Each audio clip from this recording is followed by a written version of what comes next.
అభిషేకం చేసేటప్పుడు కూడా అనేక నియమాలున్నాయి. శివలింగం మీద పువ్వు బోర్లించకుండా అభిషేకం చెయ్యకూడదు. పువ్వు బోర్లించి అభిషేకం చేశావు, ప్రారంభమునందు పొడి విభూతితో మొదలెట్టాలి, అంచమునందు గంధోదకంతో పూర్తి చెయ్యాలి. ప్రతి పదార్థమునకు మధ్యలో మళ్ళీ సజలంతో అంటే శుద్ధ జలంతో అభిషేకం చెయ్యాలి. ఆ అభిషేకానికి అనేక నియమాలున్నాయి. ఇన్ని నియమాలతో నువ్వు చేసేటప్పుడు నువ్వు ఆవలించకూడదు. నీ శరీరంలో ఎటువైపు నుంచి వాయువు బయటికి వెళ్ళకూడదు, నువ్వు దగ్గకూడదు, తుమ్మకూడదు. నువ్వు అభిషేకం చేస్తూ మధ్యలో ఎవరితోన్నా లౌకిక సంభాషణ చేస్తే ఇప్పటి వరకు నువ్వు చేసినటువంటి పుణ్యం వాళ్ళ ఖాతాలో వేస్తారు, నీకు మళ్ళీ జీరోకి వస్తుంది. కాబట్టి నువ్వు స్నానం చెయ్యాలి, లేకపోతే కుడి చెవు మీద చెయ్యేసుకుని మళ్ళీ చెయ్యాలి. ఇన్ని అల్లర్లున్నాయి. కర్మ అంత తేలిక కాదు.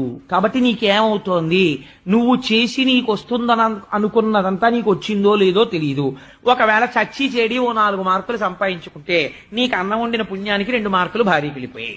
కాబట్టి ఉన్నవి 2 మార్కులు.